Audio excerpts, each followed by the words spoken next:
Hey everybody, Matt Burke here. Tonight I'm going to be reviewing Conan #1 for a special St. Patrick's Day edition. I got my Guinness right here, and I just finished my corned beef and cabbage. I had to go back and pick up these books because at the time that they released, I wasn't able to get them. This was the only cover that I could get on back order. It's kind of got a Celtic feel to it, proper for today. However, it's not the cover I would have chosen, like the Panosian or the De La Torre cover. It opens with the omnibuses of Conan the Barbarian and Savage Sword. You know, anybody that's a fan of Conan would probably want to pick these up, myself included. I know what to ask for my birthday. Hopefully I can get it. Hopefully the wife can get it. And these stories, I think, are going to be opening up with these maps right here that pretty much put you in the center of where the story begins. And you have a little quote right here that was similar to the one of the Savage Sword of Conan that we did a few days back. And this one, starts right here, Venarium, and it starts off with On the Road of Kings. Following the sack of Venarium, young Conan of Samaria chose a path that fewer of his countrymen ever had, before or since, one that led him past the borders of his homeland and into the grand world of adventure. While abroad, he learned and plied the trades of a mercenary and a thief, and encountered threats found in his physical realm and those beyond, leading Conan, now hardened beyond his years, to young journey back to Samaria, to seek respite and a silver solace, only to encounter a looming threat, more ominous and otherworldly than he ever had faced before. So this is where he's at now. He's in northern Apollonia. It's just like a regular, town, nothing too crazy. I'm loving the art in here by Robert De La Torre. This is a proper review of this book, and there's been talk around how he's like a modern Musella, man, and I'm loving it. Very inspiring work, and boom, it just starts off. That's a good way to just start off the book. Conan giving someone a nice uppercut. First panel, he's just taking it to the face. Ugh. Conan, blocks the hand, and you got the woman right there. He knows how to draw the woman too. Where's your bravado now, deceitful dog? Do you leave it with the corpses of our allies at the bottom of the gulch? Ugh, he's just falling down. Well struck, Cimmerian. I'd ask if you got that anger out of your system, but from the scowl on your face, it seems the blood still boils. So he's having a good fight with this guy right here. Conan ain't having it though. Looks like that's his boss. And it says right here, with the rage, driven fist steeled by 24 summers of survival. So he's 24 right here. It's pretty cool. Knocks that guy out. Enough, Conan. You've made your point clear. 2 of our men died on his word of craven cowardice. You still want to follow this bastard?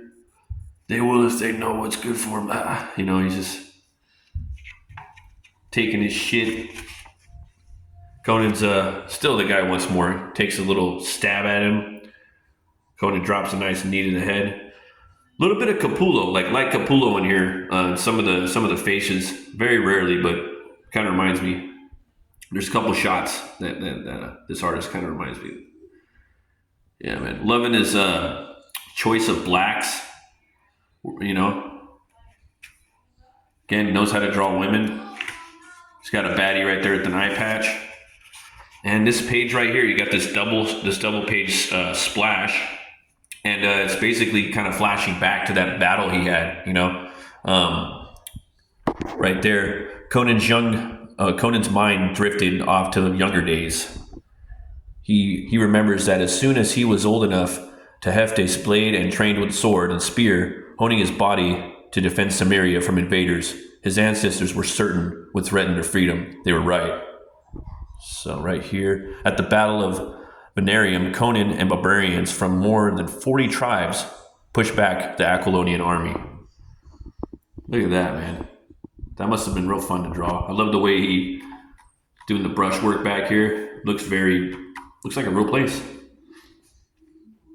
Conan just takes out that bear,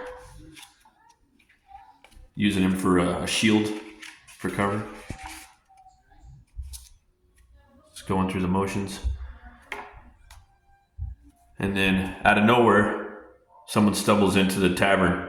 Dark omens and deviltry. What fool thing are you spouting, Goth? Something fools in this air, and the sky's gone pitch. Nighttime is daylight. See for yourself. That's pretty crazy. I love this right here. I love what he did with the white paint or white out to do the trees, and you really get that sense of night and day switching. You see this rider come right here. You don't really know if it's an orc or what to expect. You know, again, drawing the horse is awesome. And little do you know, it's a lady. Howard always puts in some badass baddies in his books. You know, you never know what's going to happen. A lot of naysayers, and then what do you know? Army of the Dead, man. The first book, doesn't get any more metal than that.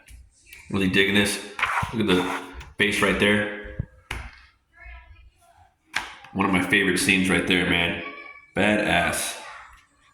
Yeah, and so, you know, you got it right here. This is just the first few pages of this book. I'll save a little more in the back for y'all to know what to expect. And I will say that they're not shying away from going full bore with Conan now. Conan Exiles Age of Sorcery, Conan the Unconquered video game. You got the kid game right here. This is cool for, you know, for your little ones. Let them play that. I like this too. You got the Robert E. Howard and his Ages Undreamed Of. You could talk a little bit about Howard and his writing of lore and world building. I really like that a lot. And you get a letters column, chainmail. So I'm looking forward to that. I always like the banter back and forth, usually from the writers. I don't think this book's woke at all. I really dig it. Again, another reason to go back to the LCS. And I can't wait to read. Wait to read the next issue. See how he deals with these forces of the dead, these zombies, these deadites, what have you.